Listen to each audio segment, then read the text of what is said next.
9, 8, 7, 6, 5, 4, 3, 2, 1. Link engaged. After Phil returned to his normal conscious state, we discussed his memories of the session. He repeated the description of Nostradamus and the room. Phil had the impression that some of Nostradamus' weariness was because other people in his time were trying to find out about his work. Maybe they used unusual methods to spy upon him. It would be something similar to a war of magicians. This could explain why he had to be sure of what was talking to before he would reveal anything. Also, Phil was certainly being perceived as a different type of energy that Nostradamus did not recognize. All of this probably added to the heightened suspicion. But Phil had a good feeling about the man and was willing to try working with him again. During the following week, Phil had some strange experiences. When we met for our next session, he tried to describe the eerie feelings that had persisted since the last meeting. I turned on a tape recorder. For about 3 days after we worked, I could still feel that connection with Nostradamus. There was no dialogue, but I could sense his presence. Do you mean as a presence in the room or a presence in me? That's how I feel when we're working.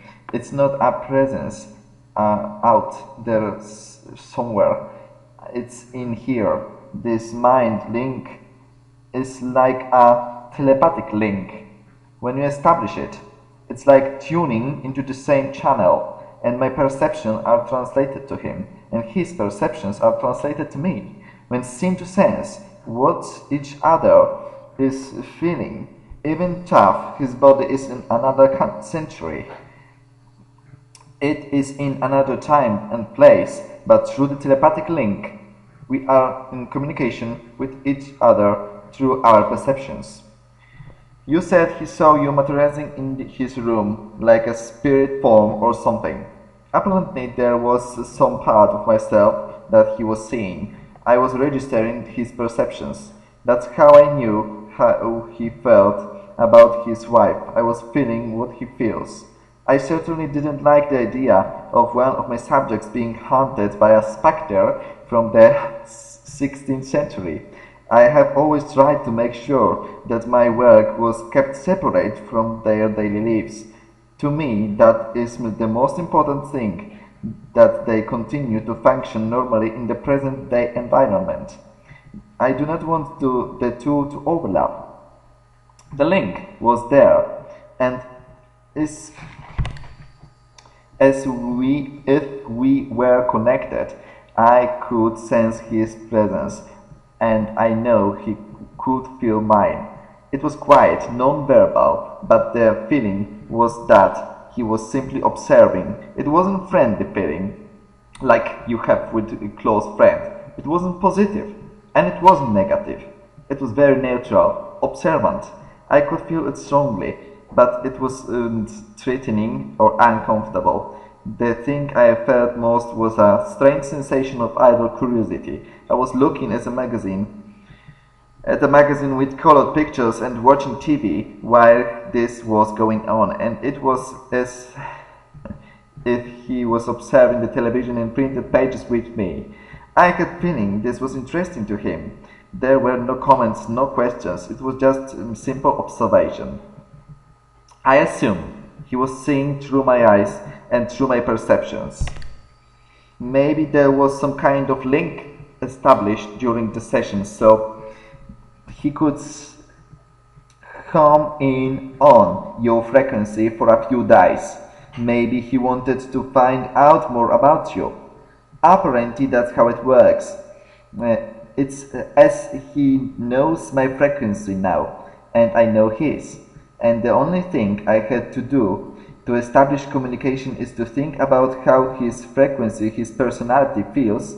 Then I put out my energy to him, and he can or cannot accept it or tune to that, depending on where he is. If he is not focused in some other area and he senses my presence, then he can think of me and we establish the communication. When I think of you or when I'm talking to you, I have a feeling of your personality. That's your frequency. Apparently, every personality has a different frequency. If he were to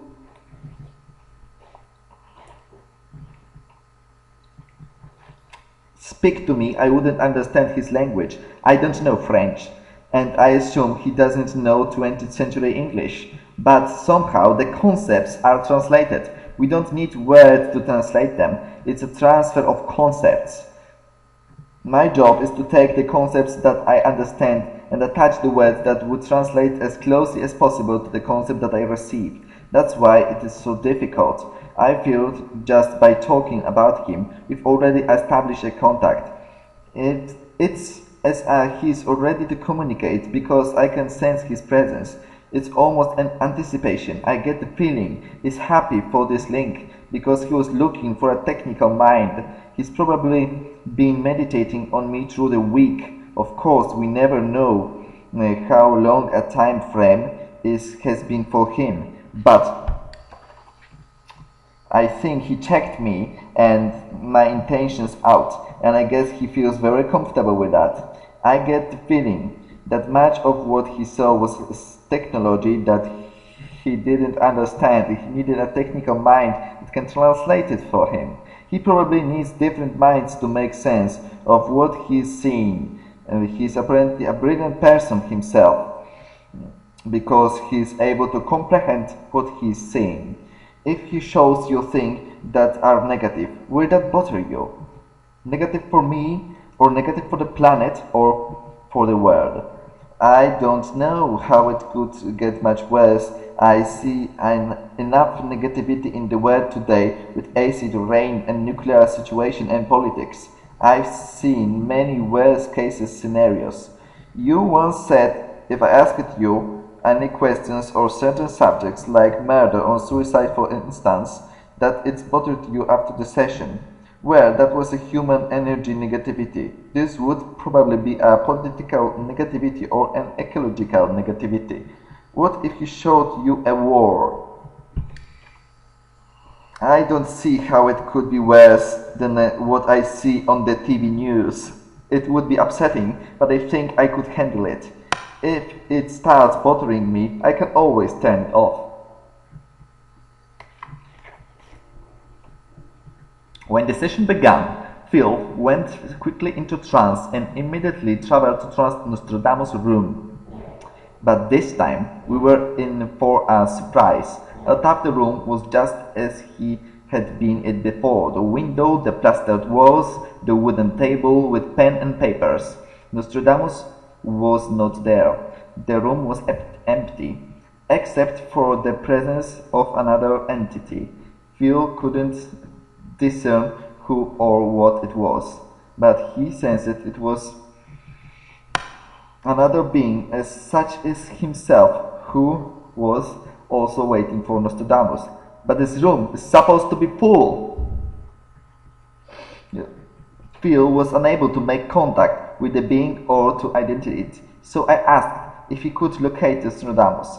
We had never tried to contact him anywhere outside that room, but it was worth the experiment. After a few seconds, Phil said he could see Nostradamus standing barefoot on the deck of a boat conversing with someone. He appeared to be much younger than we normally saw him in his 30s. All attempts to connecting with him failed. He was unaware of us. Apparently, we were seeing him involved in a trip to when he was younger and had not yet begun this type of psychic exploration. He had not yet opened his mind to communication with other realms. We could watch him, but I could have no contact with his mind. The only solution was to try to find him at an older age, when he would know who we were and what our task was. I had only to make the suggestion if Phil was there, but again he was having trouble getting through. I had to wait patiently while the forces in charge of this made some necessary adjustments. 10, 9, 8, 7, 6, 5, 4, 3, 2, 1. Link disengaged.